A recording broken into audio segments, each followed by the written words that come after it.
The breaking point. The Galactic Council chamber was falling apart. Not physically, though that might have been easier to fix. The grand hall with its crystalline walls and floating platforms remained as magnificent as ever, but the order it represented was crumbling. Ambassador Maya Chin watched from Earth's modest section as another shouting match erupted between the Valkyrie and the Zintian delegations. "Your mining operations violated our territorial claims," screeched Ambassador Theln, his blue skin flushing purple with rage. "Your territorial claims are based on outdated star charts from 300 cycles ago," countered the Zintian representative, her multiple arms gesturing wildly. High Arbiter Korvax tried to restore order with a ceremonial chime, but nobody paid attention anymore. That was the problem, Maya thought. The council had operated on tradition and courtesy for so long that nobody remembered how to handle actual conflict. Maya was 42 years old, though she looked younger thanks to modern medical treatments. She had served as Earth's ambassador for 7 years, mostly ignored by the elder species who viewed humanity as newcomers barely worth acknowledging. Humans had only joined the council 30 years ago, and in galactic terms, that made them infants. She leaned back in her chair and studied the chaos with careful eyes. 12 different disputes were happening simultaneously. Trade routes blocked, resources hoarded, ancient alliances fracturing. The council had maintained peace for 4,000 years, but that peace was built on abundance.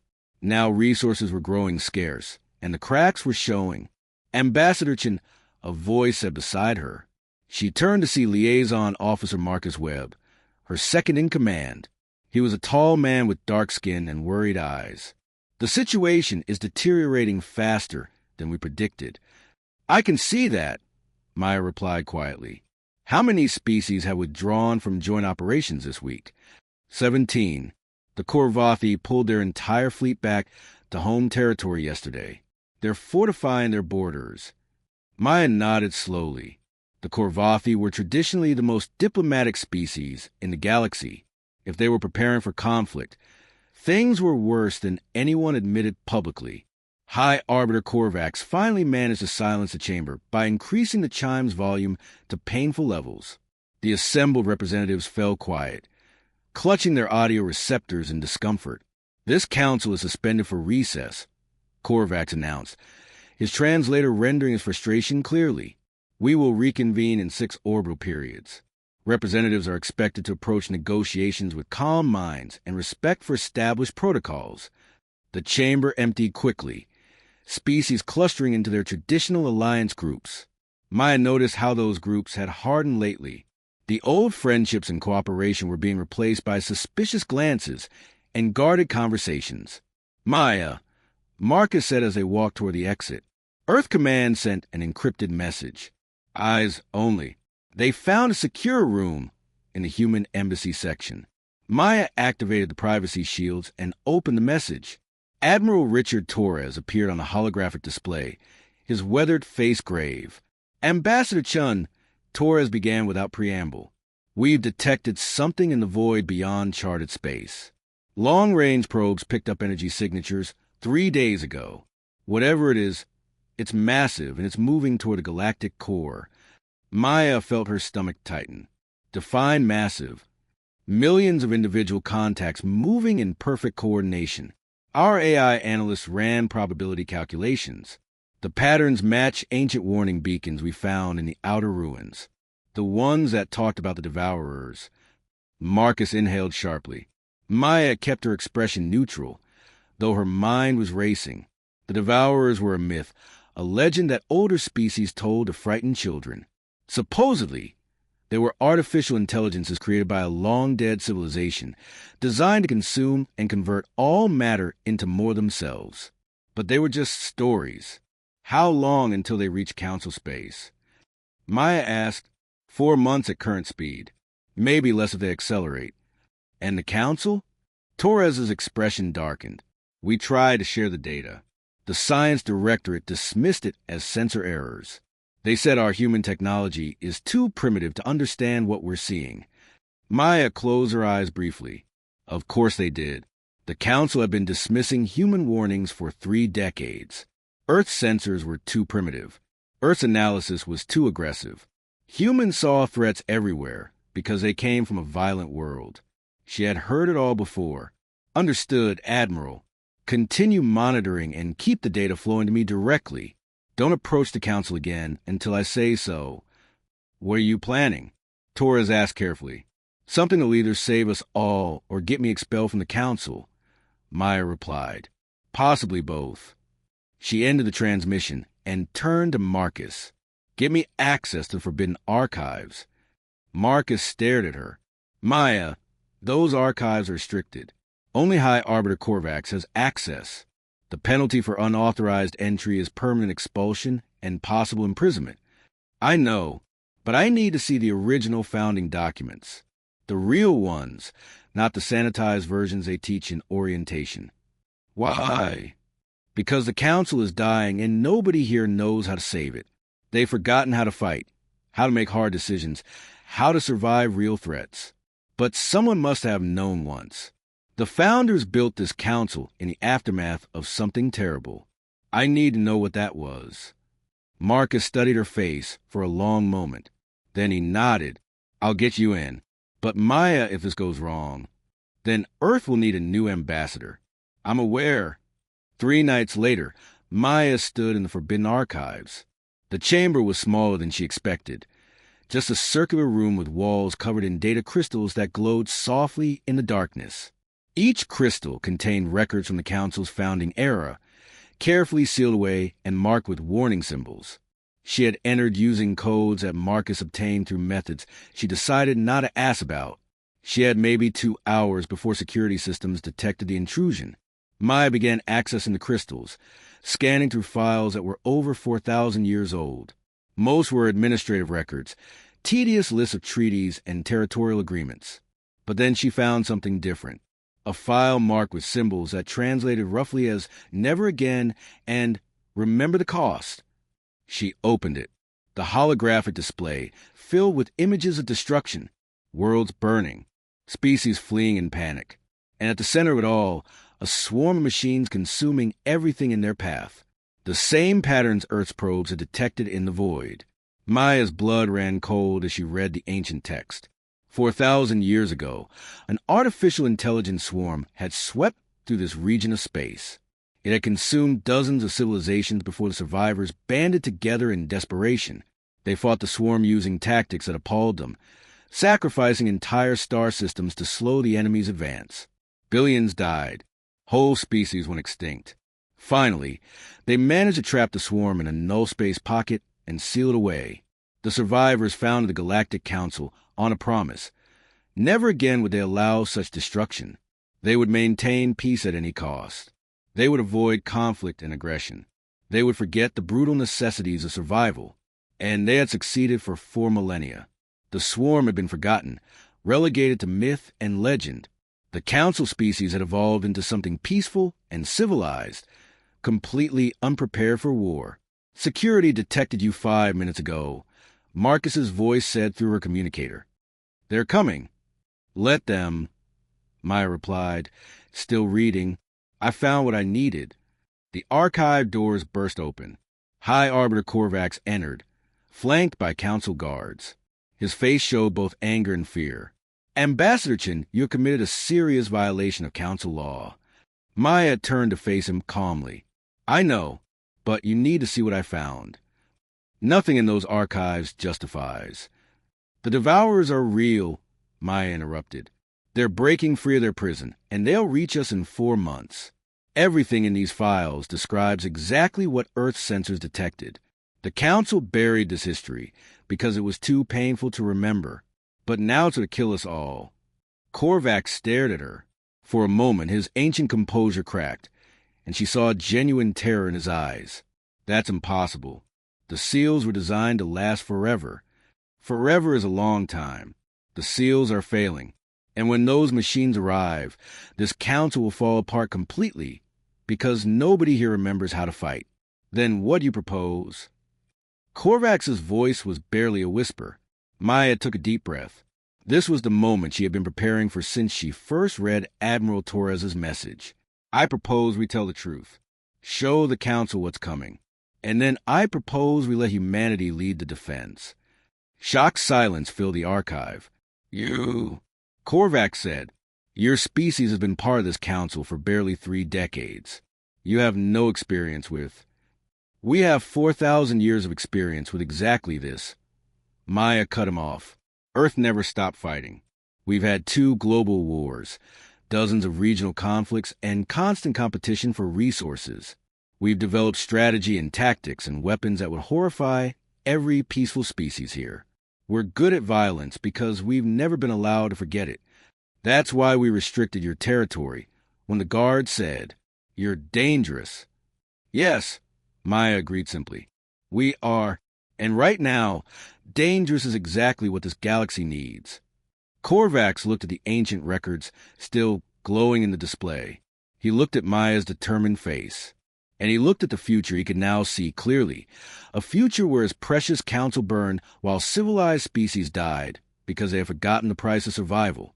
The council will never agree to this, he said finally. They fear humanity more than they fear myths. Then show them it's not a myth. Give me 1 hour in the council chamber tomorrow. Let me present the evidence. Let them decide with full knowledge of what's coming. And if they still refuse... Maya's expression hardened. Then Earth will fight alone. And when the Devourers consume the Council species one by one, at least we'll die knowing we tried to save you. Korvac stood silent for a long moment. Then he made a gesture that meant reluctant acceptance in his species' body language. 1 hour. Tomorrow at the primary session. But Ambassador Chun, understand this. If you are wrong, if this is some elaborate deception, humanity will be expelled from the Council permanently. I understand. And High Arbiter, I'm not wrong. The next day, Maya stood at the center of the council chamber before the assembled representatives of 70 species.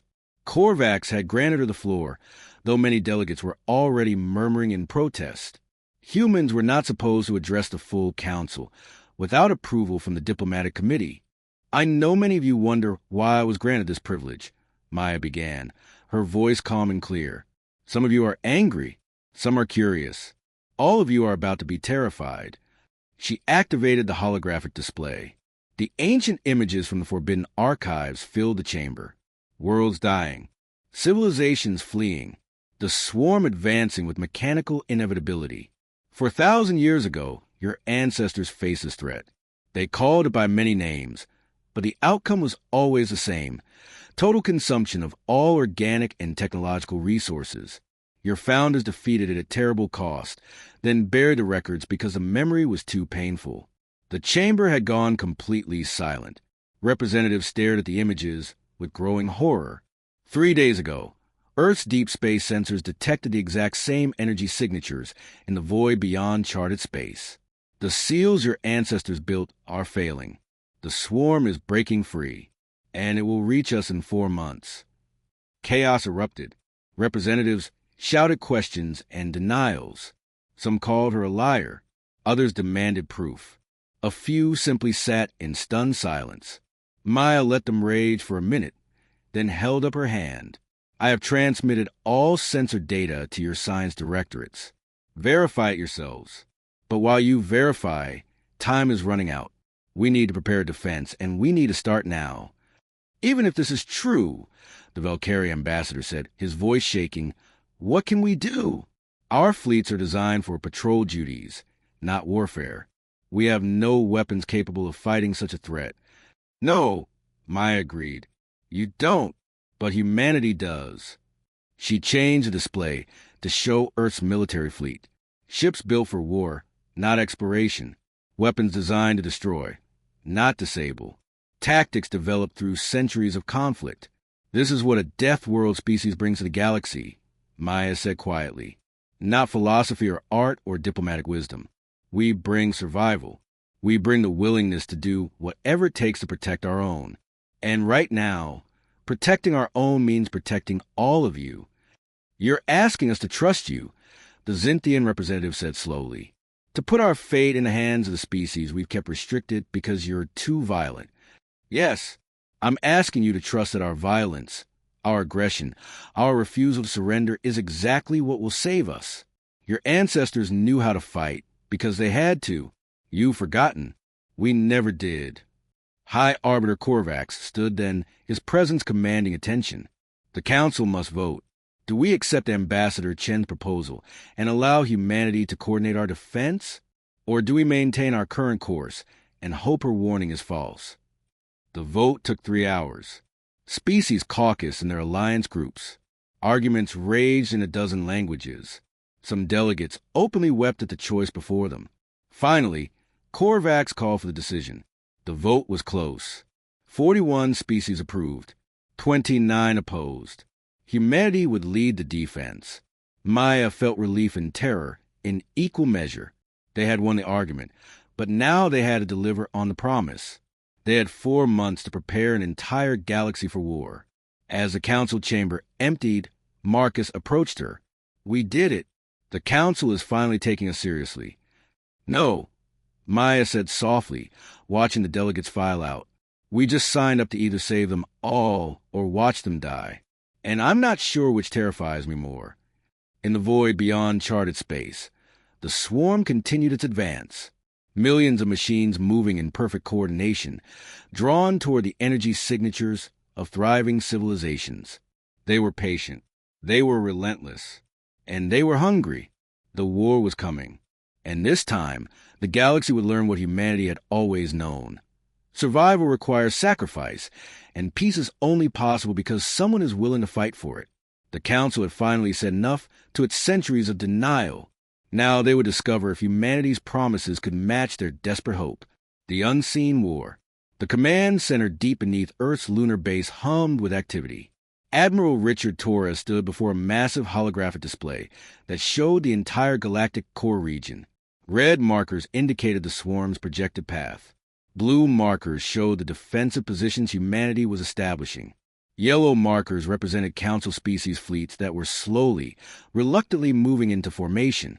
Mayachin arrived through secure transit tube, still wearing her diplomatic robes. She looked exhausted.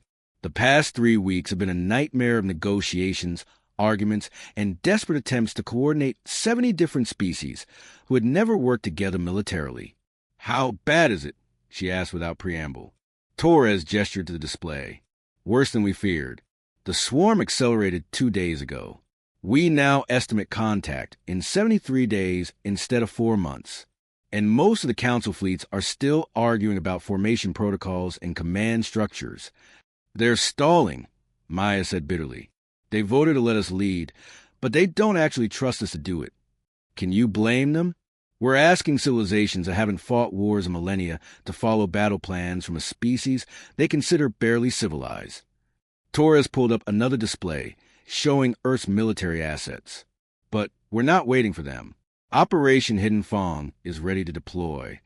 Maya studied the new display with sharp eyes. It showed positions for ships that weren't supposed to exist. Humanity had been building a secret fleet for 20 years, hidden in asteroid belts and dark nebulas, constructed in facilities that Council sensors never detected. While the Council restricted Earth's official military to a few hundred vessels, humanity had prepared for the day when restriction would no longer matter. "How many?" Maya asked quietly. 2,000 ships. Another 5,000 unmanned combat drones. Weapons the Council has never seen, because we never asked permission to develop them. Kinetic kill vehicles, fusion warheads, electromagnetic pulse weapons, self-replicating mines. Everything we learned from our own wars, scaled up for space combat. If the Council discovers we've been hiding this much military capability, they'll expel us immediately, assuming we survive long enough for that to matter. Torres met her eyes. "Maya, you need to understand something. This fleet represents humanity's insurance policy. We joined the Council hoping for cooperation and friendship. What we got was restriction and condescension, so we prepared to stand alone if necessary." Maya nodded slowly. She had suspected something like this existed, but seeing the scale of it was still shocking. Humanity had essentially maintained 2 militaries, the small, acceptable one they showed the Council and the massive, lethal one they kept hidden. "Show me the battle plan," she said. Torres activated a simulation. The swarm moves in coordinated waves, consuming everything in its path and converting matter into more units. Traditional warfare won't work because they adapt too quickly. Fire weapons at them, they develop shielding. Use one tactic, they counter within hours. The ancient records show that direct confrontation resulted in massive casualties. So we don't fight them directly, Maya guessed. Exactly. We use guerrilla tactics, hit-and-run attacks, asymmetric warfare. Make them chase ghosts while we dismantle their coordination infrastructure. Torres expanded the simulation to show Earth's proposed strategy. The swarm operates through relay nodes that synchronize their movements. Destroy enough nodes, and sections of the swarm lose coordination. They become vulnerable. But the nodes are deep inside the swarm formation, Maya observed. Any ship that penetrates that far will be surrounded and destroyed. Torres smiled grimly. Any manned ship, yes, but our unmanned drones are designed for one-way trips. They'll go in fast, strike the nodes, and self-destruct before the swarm can adapt. We lose the drones, but we disrupt their coordination long enough for our real forces to exploit the chaos. Maya studied the simulation for several minutes. It was brutal, efficient, and completely alien to Council military doctrine. The Council still thought in terms of honorable combat and proportional response. Torres was proposing a fight like humanity always had, with deception, sacrifice, and absolute commitment to victory. The Council species will be horrified when they see this, Maya said. Better horrified and alive than noble and dead. A communication alert interrupted them. Marcus Webb's face appeared on the display, broadcasting from the Council diplomatic station. Maya, we have a situation. The Korvathi delegation is threatening to withdraw from the defensive alliance. They discovered that some of our fleet movements don't match the official deployment plans. Maya cursed quietly. They found out about the hidden fleet? Not everything, but enough to ask questions we can't answer. High Arbiter Korvax is demanding an explanation. Tell him I'm coming. And Marcus? Stall them as long as possible. She turned to Torres. Admiral, how long until the swarm reaches the outer defensive perimeter? 68 days. Then we have 68 days to either unite this galaxy or watch it burn. Get your fleet into position. I'll handle the politics. Maya returned to the Council station to find complete chaos. The Korvathi had shared their suspicions with other delegations. Now half the Council believed humanity was planning some kind of coup, using the swarm threat as cover to seize military control. She walked into the emergency session with her head high and her conscience clear. High Arbiter Korvax sat at the center, his expression unreadable. Ambassador Chun, he said formally, the Council has questions about certain discrepancies in fleet deployments. Specifically, sensor readings suggest you have far more military assets than you reported when requesting Defensive Coordination Authority. Maya could lie. She could deflect, deny, buy time with diplomatic language. But time was the one resource they didn't have. You're correct, she said simply. Earth has been maintaining a secret fleet for 20 years. Approximately 2,000 vessels, plus support craft and automated systems. We built them because we couldn't trust that the Council would protect us when we needed it. Outrage erupted from dozens of delegates. Accusations of deception and betrayal filled the chamber. You lied to us, the Velcari ambassador shouted. You violated every treaty regarding military limitations. Yes, Maya agreed calmly. We did, and that hidden fleet is now the only reason any of you have a chance to survive the next 70 days. This is exactly why we restricted your species, the Zintian representative said. You're aggressive, deceptive, dangerous. And alive, Maya interrupted coldly. Humanity learned a long time ago that hoping for the best gets you killed. We prepare for the worst. Always. You call it paranoia. We call it survival. She activated the holographic display, showing the swarm's current position and projected path. While you debate our honesty, the swarm advances. While you discuss treaties and protocols, they convert matter into more killing machines. You have two choices. Accept our help with our full military capability, or reject us and face the swarm with your patrol fleets and desperate hope. Korvax raised a hand for silence. Ambassador Chun, Even if we accept this deception, how do we know you won't use this fleet against us after the threat is past? You've demonstrated a willingness to hide the truth. What prevents you from conquering us once we're weakened by the war? It was a fair question, and Maya had known it was coming. Because conquest requires occupation, and occupation requires resources we don't have. Earth's population is 8 billion. The Council species combined number over 2 trillion. Even if we won, we couldn't hold territory against those numbers. She paused. But more importantly, because humanity doesn't want to rule you, we just want to survive alongside you. The difference is that we're willing to do ugly things to achieve that survival. What kind of ugly things? Korvax asked quietly. Maya transmitted Torres's battle plan to the Council displays. She watched their faces as they absorbed the strategy, the sacrificial drones, the guerrilla tactics, the willingness to accept massive casualties to achieve strategic objectives. This is barbaric, someone whispered. This is war, Maya countered. Real war, not the polite border disputes you've had for 4,000 years. The swarm doesn't care about your principles or your civilization. It exists to consume. The only language it understands is destruction. A new voice spoke from the back of the chamber. Ambassador Sheln of the Korvathi, a species known for their philosophical wisdom. I have studied Earth's history, Sheln said slowly. Your wars were terrible. Billions died. Your world was nearly destroyed multiple times. Yet you survived, and eventually you stopped fighting among yourselves and reached for the stars. He paused. Tell me, Ambassador Chen, what is the worst thing humanity ever did in the name of survival? Maya felt the weight of question. Every delegate was watching her. We created weapons that could annihilate our entire species. Nuclear warheads powerful enough to turn our homeworld into a lifeless rock. And we came within minutes of using them multiple times. We stood on the brink of extinction because we valued winning over living. And yet, you didn't destroy yourselves. No, because at the last moment, enough people chose differently. They chose to step back from the edge, to find another way. But Ambassador Sheln, we only made that choice because we had the weapons, because we knew what we were capable of. The threat of mutual destruction forced us to evolve. Sheln nodded slowly. You're saying that your capacity for violence is what enabled your peace. Yes, we're peaceful now because we remember the cost of war, not because we forgot how to fight. And that memory, that capability, is what will save us all. The chamber fell silent as the delegates considered her words. Finally, Korvax spoke.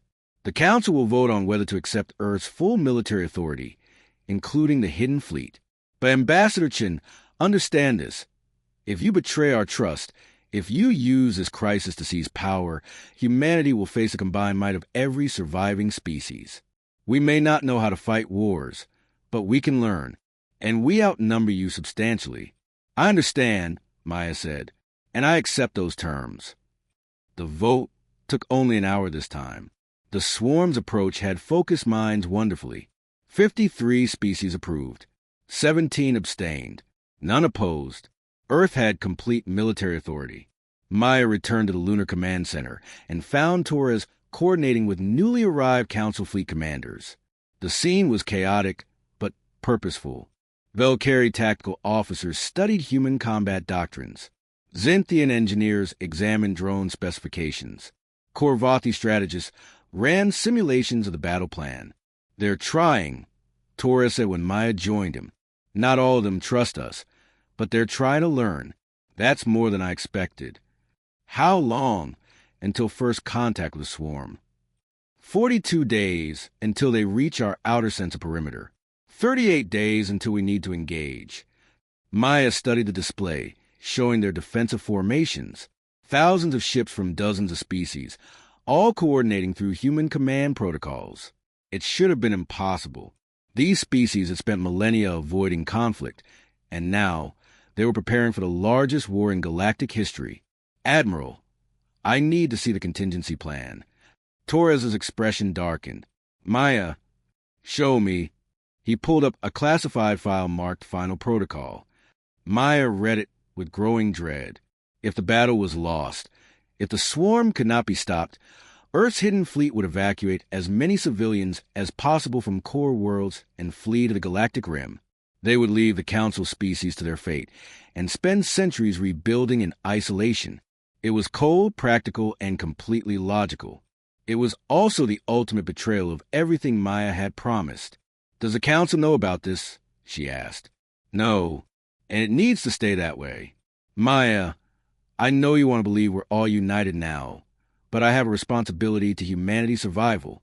If this war goes badly, I will implement final protocol. I'll evacuate our people and leave the Council to burn. That would make us exactly what they fear we are. Better feared and alive than noble and extinct." Torres met her eyes. "You convince them to trust us with military authority. I'm using that authority to ensure our species survives no matter what happens." Maya wanted to argue, but she couldn't. Torres was right about his responsibility. Every human commander had an obligation to their own species first. But she also knew that if they abandoned the Council, humanity would be alone forever, hated by every surviving civilization. "How long do we have before you need to make that decision?" she asked. "I'll know within the first 48 hours of contact whether we can win. If the casualties are too high or the swarm adapts too quickly, I'll give the evacuation order. And if I order you not to, then I'll respectfully ignore your order. I'm sorry, Maya, but some decisions are military, not diplomatic." Before she could respond, alarms shrieked throughout the command center. The holographic display flashed red. "Contact!" a tactical officer shouted. "The swarm just jumped forward. They've bypassed our outer sensor perimeter completely." Torres spun to the display. "How is that possible?" "Unknown, sir, but they're now 18 days out instead of 38, and they're moving faster than projected." Maya felt her blood turn cold. The swarm had adapted already, changing its tactics before the battle even began. It had studied the Council's defensive preparations and simply moved around them. "Give me all fleet commanders," Torres ordered. "Emergency channel, maximum priority." Within minutes, representatives from every species fleet appeared on the communication array. They looked confused and frightened. "The situation has changed," Torres said bluntly. "The swarm jumped forward using a method we don't understand. We have 18 days instead of 38. All fleets must move to secondary positions immediately. But we haven't finished training on the new protocols," the Valkyrie commander protested. "Then you'll learn while you fly. Admiral Rasha, take your fleet to coordinates 771 to 443. Admiral, then, position your forces at the Krell Nebula. Everyone else, follow your assigned coordinates. Move now or we're all dead." The commanders scrambled to comply. Maya watched the display as thousands of ships began repositioning, trying to establish new defensive lines before the swarm arrived. "They're not ready," she said quietly. "No one's ever ready for war," Torres replied. "You just do your best and hope it's enough." Over the next 18 days, Maya divided her time between the command center and the Council station. She coordinated diplomatic efforts to maintain alliance cohesion, while Torres prepared the military response. It was exhausting, terrifying work. Every day brought new challenges, new fears, new reasons to doubt whether they could actually win. The Council species were learning, but slowly. Their fleets lacked the aggressive instincts that made human commanders effective. They hesitated to accept casualties. They questioned orders that seemed too brutal. Maya spent hours explaining concepts that were second nature to humans: the difference between a strategic victory and a tactical defeat, the necessity of sacrifice, the cold mathematics of acceptable losses. Some species adapted better than others.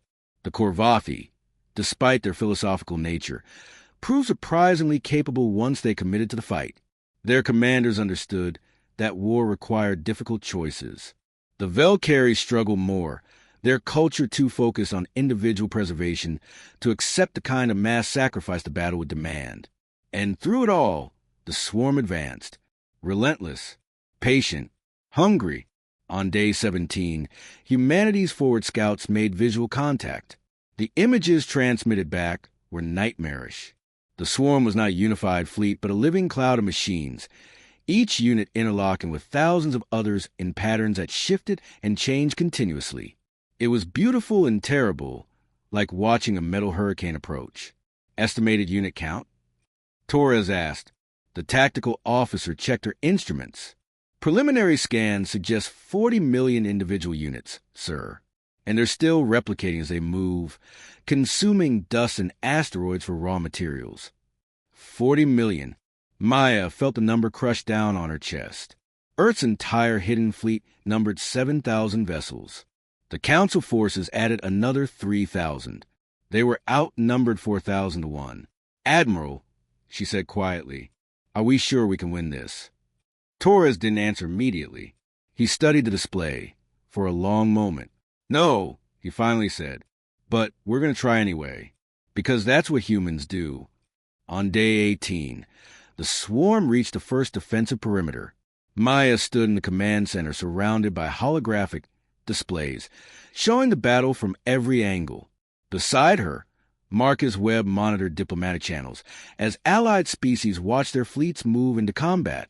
All ships report ready, Torres announced. Initiating Operation Hidden Fang. First wave drones launching in 3, 2, 1 launch. 5,000 unmanned combat drones surged forward from hidden positions. They were small, fast, and packed with explosives. The swarm detected them immediately and moved to intercept, but the drones were not attacking the swarm itself. They were diving deep into formation, seeking the coordination nodes that Torres's intelligence suggested controlled sections of the enemy. The first drones reached their targets. Brilliant explosions flared across the display as they detonated, sacrificing themselves to destroy the nodes. Sections of the swarm lost synchronization and began colliding with each other. It's working, someone shouted, but the celebration lasted only seconds. The swarm adapted. Units that had been moving independently suddenly formed new coordination patterns. The damaged sections reorganized in less than 5 minutes. They're learning faster than projected, Torres said grimly. Second wave, launch now. Another 3,000 drones attacked. More explosions. More disruption. But the swarm was adapting to each wave, developing countermeasures in real time. Admiral, we're losing drones faster than we're causing damage, the tactical officer reported. At this rate, we'll be out of unmanned units in 6 hours. Torres's jaw clenched. Then we move to Phase 2. All manned vessels. Prepare to engage. Target the disabled sections before they reorganize. Maya watched as humanity's hidden fleet revealed itself fully, emerging from concealment to attack the disrupted portions of the swarm. The Council species fleets joined them, thousands of ships diving into combat. The battle became chaos. Ships exploded on both sides. The swarm's units swarmed Council vessels, trying to board and consume them. Human ships responded with weapons the galaxy had never seen. Kinetic projectiles that punched through multiple enemies. Fusion warheads that vaporized entire clusters of swarm units. Electromagnetic pulses that temporarily disabled sections of the enemy formation. But for every swarm unit destroyed, others moved to fill the gap. The sheer numbers were overwhelming. Casualties mounting across all fleets, Marcus reported, his voice shaking. The Velcari have lost 30% of their forces. The Zynthian are requesting permission to withdraw. Denied, Torres said coldly. If they break formation, the entire defensive line collapses. Maya opened a channel to the Zynthian fleet commander. Admiral Kess, I know you're taking heavy losses, but if you pull back now, the swarm will break through and consume the core worlds, your home world included. We're dying here, Kess shouted back. My ships are being torn apart. Yes, and if you run, everyone dies. But if you hold, if you fight, some of us survive. That's the choice. She could hear Kess breathing hard on the channel. Finally, the Zynthian commander spoke. Understood. We'll hold the line. The battle raged for 36 hours without pause. Ships fought and died. Heroes emerged from species that had forgotten heroism. The Korvathi fleet captain Sheln deliberately crashed his damaged vessel into a swarm command node, taking thousands of enemy units with him. A young Valkyrie pilot named Thran led a successful attack that destroyed a major coordination cluster, buying time for Allied forces to regroup. And slowly, impossibly, the tide began to turn. The swarm's coordination was breaking down. Too many nodes destroyed, too many units disrupted. The perfect synchronization that made them unstoppable was fracturing. Individual units became confused, attacking each other or simply drifting aimlessly. They're collapsing, Torres said in disbelief. The swarm is actually collapsing. But Maya was watching different data streams. She saw energy readings spiking deep within the remaining swarm mass. She saw patterns forming that matched nothing in the tactical database. Admiral, she said urgently, something's wrong. The swarm is not collapsing. It's consolidating. Before Torres could respond, the swarm did something no one predicted. The millions of remaining units began merging, combining into larger and larger structures. Within minutes, what had been a cloud of individual machines became a single massive entity, a construct larger than any ship ever built, and it was moving directly toward the Allied fleet with terrible purpose. "What is that?" Marcus whispered. Maya understood with horrified clarity. "It's adapting. We destroyed its distributed network, so it's becoming centralized. One target, one consciousness, one goal." The construct reached the Allied fleet and began tearing through ships with appendages that could slice through hulls like paper. Nothing could stop it. Weapons that had been effective against individual units barely scratched the massive structure. Allied forces began to flee in panic.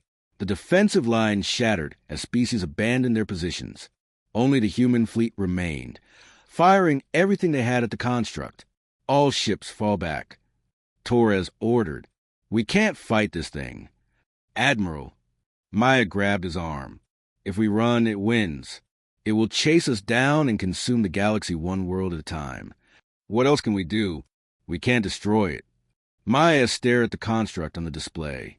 It was huge, powerful, seemingly invincible, but it was also centralized. Every unit that had been spread across millions of individuals was now concentrated in one location, one target. She thought about Earth's history, about desperate battles where victory seemed impossible, about humans who chose to sacrifice everything for a chance at survival. "The final protocol," she said quietly. "You said you had a plan to evacuate if we lost. What were you going to use as a distraction to buy time?" Torres understood immediately. His face went pale. "No. Maya, absolutely not." "Tell me." "The evacuation plan called for detonating our emergency fusion reserves. Enough raw energy to create a temporary black hole effect. It would destroy everything within 10 million kilometers, including the fleet that detonated it." "How many ships would it take?" "All of them. Every human vessel coordinating their fusion cores to overload simultaneously. It's a suicide attack." Maya looked at the construct destroying Allied ships. She looked at the panicked retreat of species who were learning too late what war really cost. She looked at Marcus, at Torres, at every human in the command center. "Give the order," she said. "Maya, if we do this, humanity's fleet is gone. We'll have no military protection. The council species could turn on us afterwards. If we don't do this, there won't be an afterwards. Admiral Torres, you told me 18 days ago that humanity survives by doing ugly things. This is the ugliest thing we can do. Give the order." Torres closed his eyes briefly. Then he opened a channel to the entire human fleet. "All ships, this is Admiral Torres. I'm implementing Protocol Omega. You know what that means. Every vessel will set your fusion cores to cascade overload on my mark. Coordinates are being transmitted now. You have 15 minutes to evacuate non-essential personnel to Council ships." Silence followed. Then, one by one, human commanders acknowledged the order. Relentless acknowledging. Defiant acknowledging. Indomitable acknowledging. 7,000 voices confirming they understood they were about to die. Maya opened a general channel to all Allied forces. "This is Ambassador Maya Chun. All Council species vessels move to safe distance immediately. Humanity is implementing final attack protocol. You have 15 minutes. What are you doing?" Korvax's voice demanded what we've always done, surviving by making the hard choice. The Council ships retreated. The human fleet moved into position around the construct, surrounding it completely. 7,000 vessels against one massive enemy. Crews evacuated to escape pods that were picked up by Council ships. Only Skeleton Command crews remained. On the bridge of the Relentless, Captain Elizabeth Mora watched her crew leave. She could have gone with them. Torres had ordered all senior officers to evacuate, but she chose to stay. Someone had to guide the ship in these final minutes. Across the fleet, thousands of humans made the same choice. All ships report ready, Torres announced, his voice steady despite everything. Fusion cores at critical threshold. Detonation in 60 seconds. Maya watched from the command center as the timer counted down. She thought about humanity's long journey from Earth to the stars, about the mistakes they had made and the lessons they had learned, about the price of survival. 30 seconds. The construct seemed to sense something wrong. It tried to move away from the surrounding fleet, but 7,000 ships formed a cage it could not escape. 15 seconds. Maya, Marcus said quietly, humanity is about to cease being a military power. We'll be vulnerable, dependent on Council protection. I know. Was it worth it? Maya smiled sadly. Ask me when this is over. 5 seconds. All ships, Torres said. It's been an honor. 1. 7,000 fusion cores overloaded simultaneously. The energy release was beyond calculation. Space itself seemed to tear. A flash of light brighter than a star erupted where the human fleet had been. When the glare faded, the construct was gone, vaporized, along with every swarm unit within 10 million kilometers, and 7,000 human ships, and 10,000 human crew members who chose to stay. The command center was silent. Maya stared at the empty space where her species' fleet had been. Torres sat down heavily, his face blank with shock. Then the communication arrays began lighting up. Messages from Council species, from worlds across the galaxy that had been monitoring the battle. The swarm is gone, someone reported. All remaining units have gone completely dormant. We're detecting no active hostile signals anywhere. Humanity saved us, Korvax's voice said through the channel. They sacrificed everything. Maya found her voice. Not everything. We still have our people, our worlds, our future. We just paid a very high price for the galaxy's future. In the days that followed, something remarkable happened. The Council species, who had spent millennia avoiding war and fearing violence, came together to honor humanity's sacrifice. They built monuments on every Council world. They rewrote their histories to include the truth about the swarm and the victory. And they did something they had never done before. They voted unanimously to grant Earth unrestricted access to the entire galaxy. No more limitations. No more restrictions. Humanity had earned the right to travel anywhere and build anything. But Maya knew the truth that the Council would eventually forget. She could see in the way delegates already spoke of the battle, making it noble and heroic. They were romanticizing the sacrifice, turning it into a story of courage and hope. They were forgetting the ugliness of it. The cold calculation that 7,000 ships were worth sacrificing for victory. The brutal pragmatism that Torres had shown in planning Final Protocol. The willingness to accept casualties that would have destroyed most species psychologically. Within a generation, the Council would remember the victory but forget the price. They would return to their peaceful ways, trusting that threats could be negotiated with or avoided. They would forget that sometimes survival requires becoming the monster, and humanity would let them forget, because that was the real price of survival. Carrying the knowledge of what you're capable of, and choosing not to do it unless absolutely necessary. Maya stood in the memorial hall on Earth 6 months later. 10,000 names were carved into black stone, illuminated by eternal flames. Marcus stood beside her. The Council is calling this the day the galaxy united, he said. They're already teaching it in schools as a triumph of cooperation. Let them, Maya replied. Better that than remembering it as the day humanity showed them what real war looks like. Will they forget? Really forget what we did? Maya touched one of the names on the wall. Captain Elizabeth Mora, who stayed at her post when she could have escaped. Yes, they'll forget, because they need to forget. That's their nature. She paused. But we'll remember. Every human will remember what those 10,000 people gave up, and we'll make sure it was worth it. How?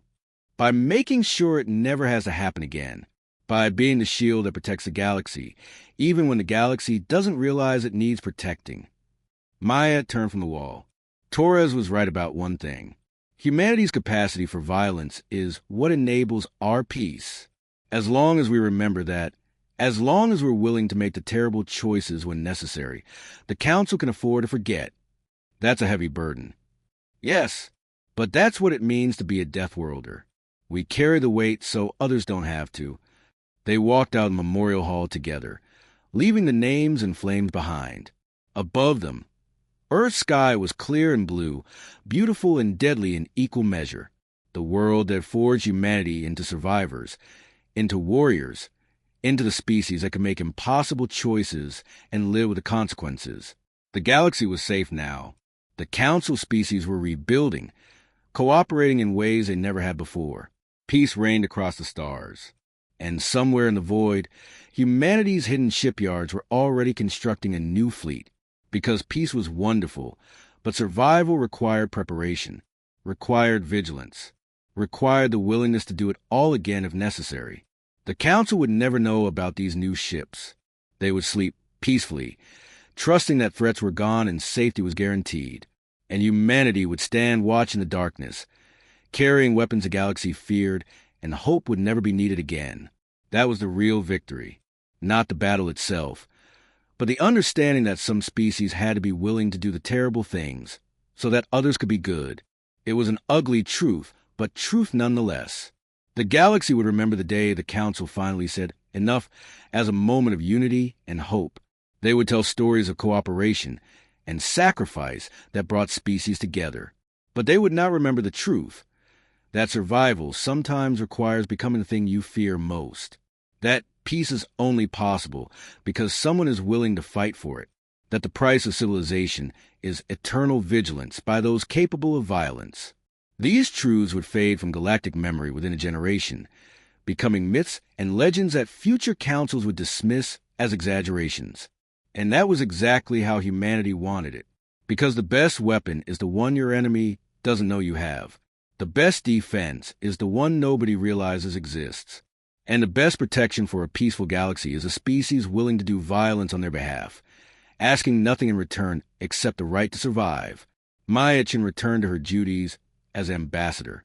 She continued to advocate for Earth's interests, continued to navigate the complex politics of the Council. But she never forgot what happened in those 18 days of war. Never forgot the faces of the 10,000 who stayed at their posts. Never forgot what humanity was capable of when survival demanded it. And she made sure that knowledge was passed down generation to generation, a secret truth that humans carried while the galaxy slept peacefully. The day the Galactic Council finally said enough became a moment no civilization would remember correctly. They would remember unity and sacrifice and hope. They would build monuments and write songs and teach children about cooperation. But they would not remember the cold mathematics of acceptable casualties. They would not remember the brutal efficiency of genocide as a defensive strategy. They would not remember that 10,000 humans chose death so that trillions of council citizens could live. And perhaps that was appropriate. Perhaps that was fair. Because humanity hadn't fought for glory or recognition. They had fought for survival, for the right to exist in a galaxy that feared them, for the chance to prove that their violence could protect rather than threaten. They had won that right with blood and sacrifice, and they would guard forever, watching from the shadows while the galaxy enjoyed the peace they had bought. That was the real story, not the one the Council would tell, but the one that mattered. The day humanity showed the galaxy what Death Worlders truly were. Not monsters to be feared, but guardians who would pay any price to protect those they claimed as their own, even the price of being forgotten.